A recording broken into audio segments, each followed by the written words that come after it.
গতকাল chief secretary একটি press meet করেছেন, সে বিষয়ে কয়েকটা কথা বলে নেওয়া জরুরি বলে মনে হচ্ছে। প্রথমত, সেখানে কিছু অদ্ভুত কথা বলা হয়েছে, কোনো কথাই আমাদের নতুন লাগে। একটা কথা বলা হয়েছে যে 90% কাজ কিছুদিনের মধ্যে নাকি কমপ্লিট হয়ে যাবে। আমি বলছি, এই যে গোটা কাজ আসলে 100% মানে কতটা, সেটা তো আমাদের সাথে কথা বলে আলোচনা করে ঠিক করার কথা ছিল। কতটা কাজের 90% আর কতটা কাজের 26% তারা আগের দিন সুপ্রিম কোর্টে বলেছিল, তা নিয়ে আমরা বুঝতে পারছি না।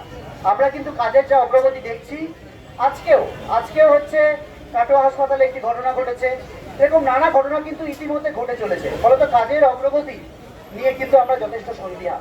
ফলত আমাদের সাথে আলোচনা ব্যতি রেখে কি করে তারা কাজের অগ্রগতি সম্পর্কে এরকম 50%, 90% তারা করবেন এরকম ইত্যাদি বলছেন, আমরা বলতে পারছি না।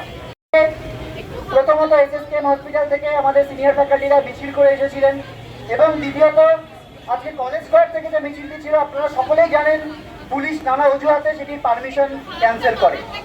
তারপর সেটা তো আমরা বিকল্প রুটে আমাদের যে সংগঠকরা তারা ছিলেন, আমরা তাদের ডাক দিইনি, কিন্তু তারা আমাদের পাশে থাকার ডাক দিয়ে, যে সংগঠকেরা ডাক দিয়েছেন তারা আমাদের জানান যে মেডিকেল কলেজ কলকাতার 6 নম্বর গেট থেকে সে মিছিলটি হবে। সেই মিছিলটিতে কার্যত আমরা দেখলাম মহাপঞ্চমীর দিন এক মহা মিছিল সেটা পরিণত হলো একটা জনজোয়ার আমরা দেখলাম। আমরা কিন্তু এতটা যে আমাদের পাশে মানুষ আজকেও থাকবেন, আমাদের সংগঠিত মানুষ থাকবেন, এটা দেখে আমরা আপ্লুত, এবং আমরা বুঝতে পারছি যে আন্দোলন, যে নাগরিক আন্দোলন, সাধারণ মানুষের নিজেদের আন্দোলন, প্রত্যেকের আবেগের জায়গাটা, মানবিকতার জায়গাটা প্রত্যেকে যে রেখেছেন, তাকে কিন্তু একটা সংগ্রামী কুর্নিশ আমরা জানাই।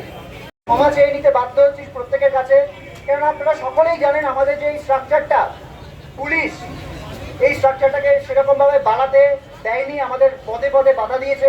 ফলে অনেকেই যারা ভেতরে ঢুকতে চেয়েছিলেন, তাদের অনেকেই হয়তো আমরা ভেতরে ঢুকতে পারিনি, মানে দিতে পারিনি, বা অনেকেই হয়তো অনশনকারীদের একবার চোখের দেখা দেখতে চেয়েছিলেন, হয়তো তারা একটাভাবে দেখতে পাননি, একটাভাবে মনোক্ষুণ্ণ একটা হয়েছেন।